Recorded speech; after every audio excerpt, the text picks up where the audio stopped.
Leo ni ukurasa wa 36. Tuko katika umuhimu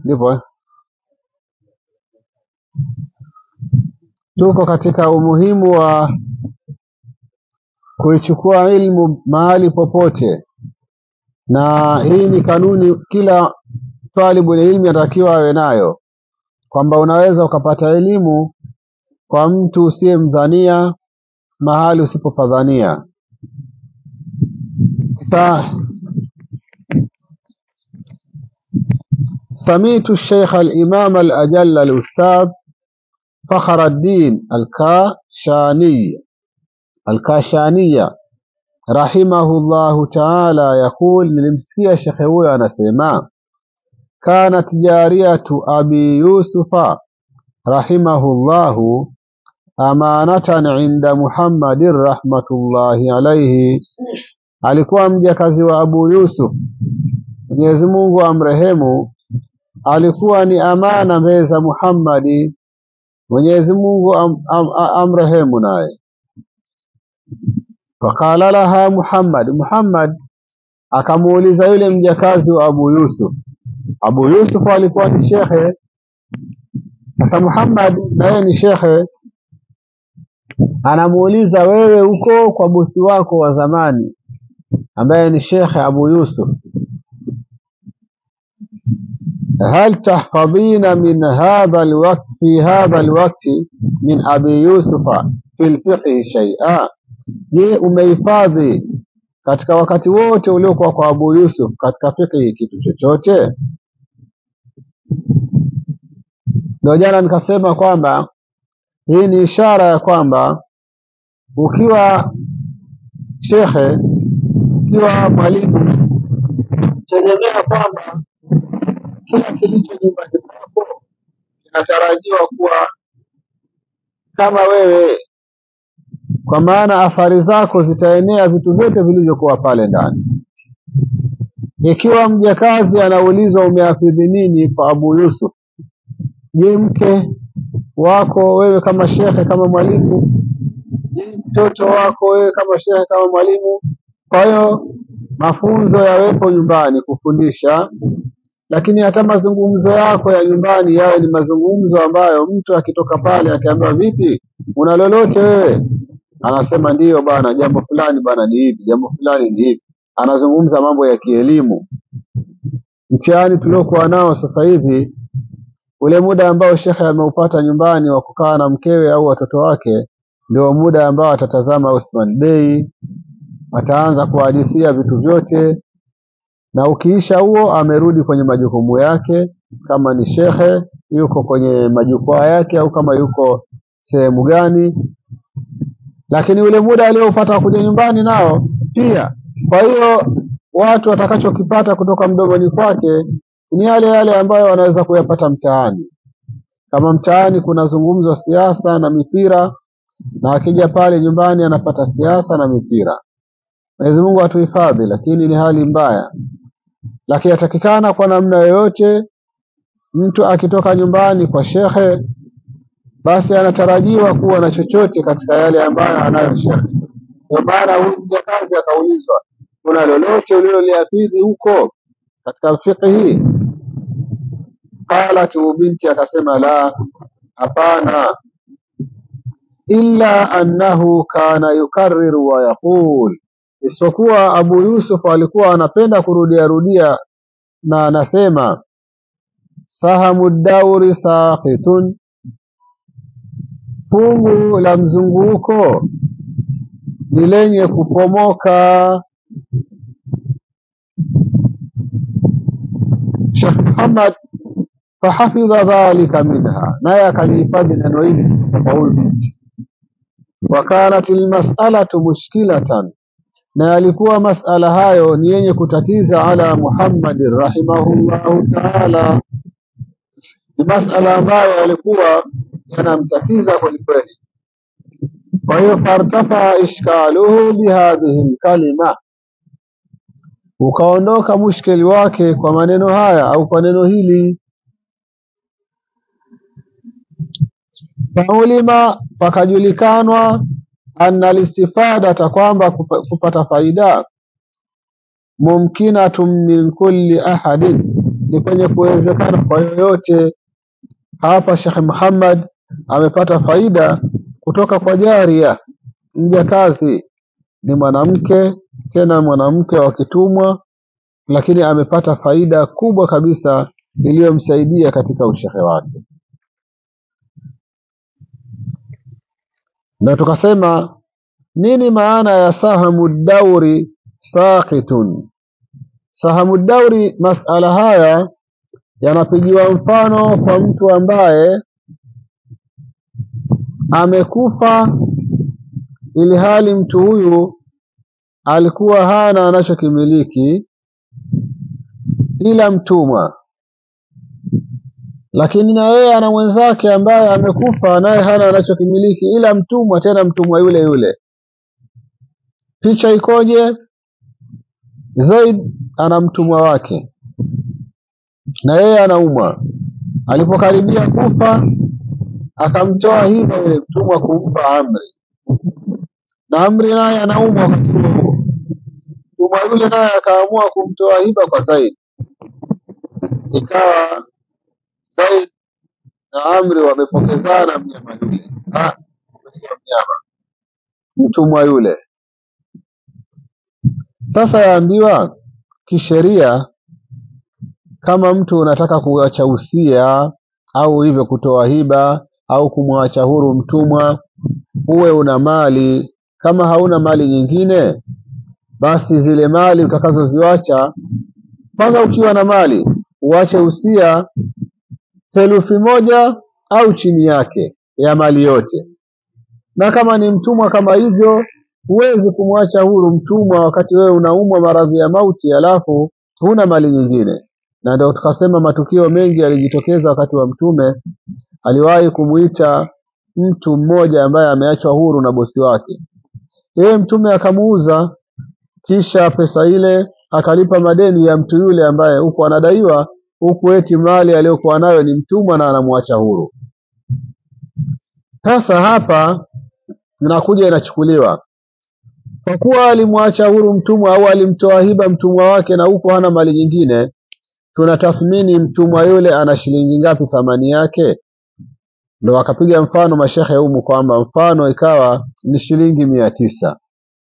Kama ni shilingi 900, anatakikana hapa apewe yule Amri aliyepewa hiba na Zaidi, apewe 300, shilingi 300. Huyu mtumwa huyu atathminiwe, ikipatikana 900, 300 apewe yule Amri. Warithi wa Zaidi, manake warithi wake, manake shakufa, warithi wake wapewe 300. Kisha katika ile 300 ichukuliwe 100 apewe yeye Zaidi, ambayo ina maana ni kile kitendo cha yule Amri kumpa hiba Zaidi yule mtumwa ambaye kapewa. Alipopewa hakustahiki mtumwa wote, kwa kuwa huyu bwana hana mali nyingine, alistahiki theluthi Na yeye alipomrudisha huyu bwana, hatusemi kamrudisha mtumwa, tutasema karudisha ile pasenti yake ambayo ni 300. Hakustahiki kuitoa 300 yote, atabakiwa na 200. Kwa hiyo akibakiwa na 200, ile 100 ikarudishwa huku.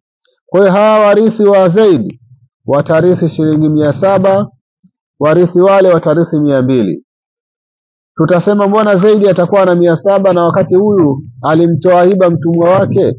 Tukiyapeleka masala haya katika usia, tunasema ilikuwa ametoa hiba theluthi. Kwa hiyo angestahiki muda huu abakie na nini?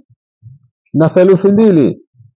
Mbona sasa kuna hii 700? Yaambiwa basi hii 100 ipelekwe kule. Ikipelekwa kule, mbona yule alikuwa anachokistahiki yeye ni theluthi 2, na theluthi 2 kwenye 300 ni 200. Akiwa na 400, ina maana itakuwa hakutoa huku. Hii 100 hii ikawa ikienda huku itazidi, ikienda huku inazidi. Sawa dauri fungu hili naambiwa sasa, ili masala ya sihi ipomoke. Ikipomoka fungu hili, itabakia huyo ana 600, nayo ni theluthi 2 za mali yote ambayo za thamani yote ya mtumwa. na yule naye atabaki na 200, ni thamani yote ya theluthi ya yule mtumwa. Baada ya hapo masala yanabakia kwenye 8 kama hivi ambavyo iko. Sasa hiyo ndio sahamu dauri saqitu. Kwa hiyo ulama wakapatana, watu wa fiqh ya mirathi, kwamba hilo liondoke fungu hilo ili lisilete shida walihadha, na kwa ajili hiyo fa inna Aba Yusuf Abu Yusuf rahimahullahu hina qila lahu, alipoulizwa bima adrakta alilma, umeipataje ilmu? Qal, alisema mastankaftu min alistifada, sikujizuia mimi kutaka faida. Mahali popote ninapoona hapa naweza kupata faida, basi sikuwa mvivu, lazima nitafuta faida. Wama bakhiltu bil ifada, na sikufanya ubakhili na ifada, kutoa faida. Kwa hiyo mahali ninapoona naweza kupata faida na paandama ili niipate faida, na mahali ambapo naona kuna mtu anahitaji faida, basi mimi nilikuwa nikiitoa faida basi na kufanya uchoyo. Qila Ibn Abbas, aliulizwa Ibn Abbas radhiallahu ta'ala anhuma, bima adrakta alilma, umepataje ilmu? Ibn Abbas qal, akasema bilisani saulin, kwa ulimi wenye kuuliza mno. Kitabu chetu hiki ni nini? Ni Taalimu al-Mutaallim, tarika taalum, kufundisha mwenye kujifundisha njia za kujifundishia, ndio. Kwa hiyo miongoni mwa njia, anasema Ibn Abbas, bilisani saulin, kwa ulimi wenye kuuliza mno. Asema katika wasemaji, asiyeuliza hana ajifunzalo Kwa hiyo ulimi wenye kuuliza mno ulimsaidia yeye kupata ilmu Ibn Abbas. Wa qalbi naqulin, na moyo wenye kufahamu mno. Fa innama summiya talibul ilmi fi zamani al-awwal, akasema wengineo waliitwa talibul ilmi katika muda wa zama zilizopita, zama za mwanzo. Ma taqul, wanafunzi walikuwa wana lakabu hiyo. Mwanafunzi alikuwa anaitwa ma taqul, sawa Kwa nini? Likathrati ma kanu yaquluna fi zamani al-awwal, kwa wingi wa walivyokuwa wanasema katika zama za mwanzo. Likathrati ma kanu yaquluna, kwa wingi wa walivyokuwa wanasema fi zamani al-awwal, katika zama za mwanzo. Ma taqulu fi hadhihi al-masala, wanafunzi walikuwa ndio lugha yao ambayo iko mdomoni kila mara, kikuona tu ma taqulu fi hadhihi al-masala kadha kadha kadha, ma taqulu fi, mpaka wakawa wanaitwa ma taqul. Fa innama tafaqaha Abu Hanifa, na kasi wengineo alijifundisha Abu Hanifa rahimahullahu ta'ala bikathrati almutaraha, kwa wingi wa kule kufanya mutaraha, walmudhakara fi dukanihi, dukani kwake. Hina kana bazaza, alipokuwa ni muuza vitambara kwa kuuza vitambara vya nguo. Wa bihadha, na kwa hili basi yu'lamu, hujulikana anna tahsila alilmi, kwamba kuipata ilmu, walfiqhi, na fiqhi, yajitamiu maa alkasbi, kuna kusanyika pamoja na chumo. Kumbe huyo alikuwa yuko dukani anauza vitambara, lakini alipata ilmu hapo hapo mpaka akawa alim. Kwa hiyo usije ukasema kwamba wewe kwa sababu ni mwanafunzi ukifanya jambo fulani, ndio maana kule chuoni mjini kule sisi wakati tunanyanyukia imepungua kasi shughuli, lakini wakati tunaamkia ilikuwa wanafunzi wana biashara ya kuchoma mahindi. Wa alaikum salaam. Wana biashara ya kuchoma mahindi sana wanafunzi wote, kuanzia Shamsia kule, pengine na taasisi nyingine siwezi kuzisemea kwa sababu sikuwa wanaishi huko, lakini pia baadaye ikaja mpaka kule Shamsil Maarif, baadhi walikuwa wanaendeleza ule mradi, ila sasa hivi nahisi itakuwa ni kwa uchache mno. Lakini walikuwa wanafunzi wana oda wenyewe, wanatumiwa mahindi asubuhi sehemu, kutoka hizo sehemu zinapatikana, wanaenda kutoka saa 10 wako mabarabarani wanauza mahindi. Kasbu hiyo. Kwa pamoja na kasbu, ilmu pia inakuja. Wakana Abu Hafsi al-Kabir, alikuwa Abu Hafsi al-Kabir rahimahullahu yaktasibu wa yukarriru anachuma, maana anafanya shughuli zake za kujitafutia maisha na huko anatwalii.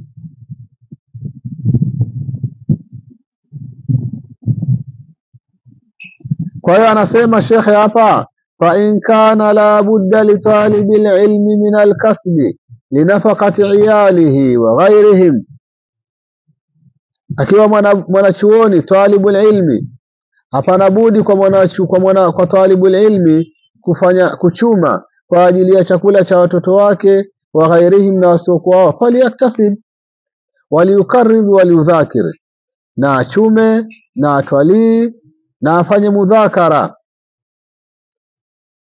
Ndio maana kuna baadhi ya vijana wengine ambao walipitia madrasa na sasa hivi wako na shughuli zao za kawaida, lakini wanapenda dini.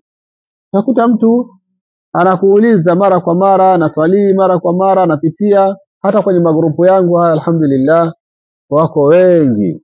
Kuna madereva, utakuta mtu yuko Kongo anakuambia, mwalimu hapa bwana, ngoja nikilipaki gari hapa Tunduma, kuna mushkili hapa bwana kwenye Nurul Yakini bwana.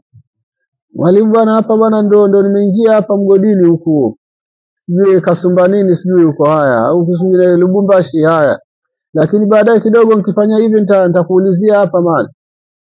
Mwenyezi Mungu awabariki, kwa sababu ni jambo zuri wanalifanya. Elimu haitaki kupuuzwa wala haitaki kuachwa moja kwa moja. Wengine polisi anaweza kuwa yuko kwenye kazi zake huko, lakini anakuambia mwalimu sawa. Wengine madaktari, tukashamaliza kumchoma mtu sindano, anauliza wala yaksali, asiwe mvivu mtu, walaisa li sahihi albadani wal aqli udhurun, hana mtu ambaye ni mzima wa kiwiliwili na akili hana udhuru fi tarki taallumi wa tafaqqui, katika kuacha kujifunza yani hakuna udhuru kwamba huyo amepewa udhuru asijifunze, hakuna. Fa innahu la yakunu afqara min abi yusufa, hapatikani mtu ambaye ni fukara zaidi. Mambo yalivyo ni kwamba hakuna fukara zaidi kuliko Abu Yusuf rahimahullah. Walam yamnauhu dhalika min atafaqquhi, haukumzuia yeye huo ufakiri wake kujifundisha. Basi tuishilie hapa kwanza.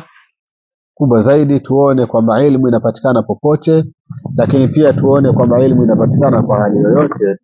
Wabillahi tawfiq, wassalamu alaykum.